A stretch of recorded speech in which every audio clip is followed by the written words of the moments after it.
ನಮಸ್ತೆ ಎವ್ರಿವನ್. ನಾನು ಸ್ವಲ್ಪ ಲೇಟ್ ಆದೆ ಈ ಇನ್ಫಾರ್ಮೇಶನ್ ನಿಮಗೆ ಕೊಡೋಕ್ಕೆ. ನನ್ನ ಮ್ಯಾಂಗೋ ಸೀಸನ್ ಮುಗ್ದೇ ಹೋಯ್ತು, ಆದ್ರೆ ಇನ್ನೂ ಮ್ಯಾಂಗೋಸ್ ಬರ್ತಿದೆ ಅಲ್ವಾ. ನಮ್ಗೆಲ್ಲ ತಿಳಿದಿರೋ ಹಾಗೆ ಎಲ್ಲ ಫ್ರೂಟ್ಸ್ ಅನ್ನು ಪೆಸ್ಟಿಸೈಡ್ಸ್ ಯೂಸ್ ಮಾಡಿ ರೈಪನ್ ಮಾಡ್ತಿದ್ದಾರೆ, ನ್ಯಾಚುರಲ್ ಆಗಿ ರೈಪನ್ ಮಾಡ್ತಿಲ್ಲ. ಈ ಹಿಂದೆ ನಾನು ಕಲ್ಲಂಗಡಿ ಮತ್ತೆ ದ್ರಾಕ್ಷಿ ಬಗ್ಗೆ ಇನ್ಫಾರ್ಮೇಶನ್ಸ್ ಕೊಟ್ಟಿದ್ದೆ, ಪೆಸ್ಟಿಸೈಡ್ ಇಂದ ಹೇಗೆ ದೂರ ಇರಬೇಕು. ಇವತ್ತು ನಾನು ಮ್ಯಾಂಗೋ ಬಗ್ಗೆ ತಿಳಿಸಕ್ ಬಂದಿದ್ದೀನಿ. ಪಿಕಲ್ಸ್ ಯೂಸ್ ಮಾಡ್ಕೊಂಡು ಮ್ಯಾಂಗೋಸ್ ರೈಪ್ ಮಾಡ್ತಿದ್ದಾರೆ. ಸೊ ಆ ಮ್ಯಾಂಗೋಸ್ ನಾರ್ಮಲಿ ರೈಪಂಡ ನ್ಯಾಚುರಲ್ ಆಗಿ ರೈಪ್ ಮಾಡಿದ್ದು ಇಲ್ಲ ಕೆಮಿಕಲ್ಸ್ ಇಂದ ರೈಪ್ ಮಾಡಿದ್ದು ಅಂತ ತಿಳ್ಕೊಳ್ಳೋಕೆ ಒಂದು ಟೆಸ್ಟ್ ಇದೆ.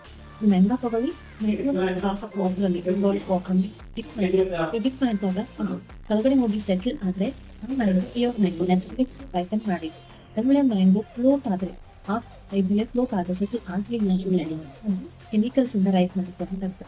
ಈ ಟೆಸ್ಟ್ ನ ಯೂಸ್ ಮಾಡ್ಕೊಂಡು ಮ್ಯಾಂಗೋನ ಟೆಸ್ಟ್ ಮಾಡಿ ತಿನ್ನಿ. ಈ ಮಾಹಿತಿ ಇಷ್ಟ ಆಗಿದ್ರೆ ನಿಮ್ಮ ಫ್ರೆಂಡ್ಸ್ ಜೊತೆ ಫ್ಯಾಮಿಲಿ ಜೊತೆ ಶೇರ್ ಮಾಡ್ಕೊಳ್ಳಿ. ಸೊ ದಟ್ ಅವರು ಈ ಟೆಸ್ಟ್ ಮಾಡ್ಕೊಂಡು ಫ್ರೂಟ್ಸ್ ತಿಂದರೆ ಸೇಫ್ ಆಗಿರುತ್ತೆ.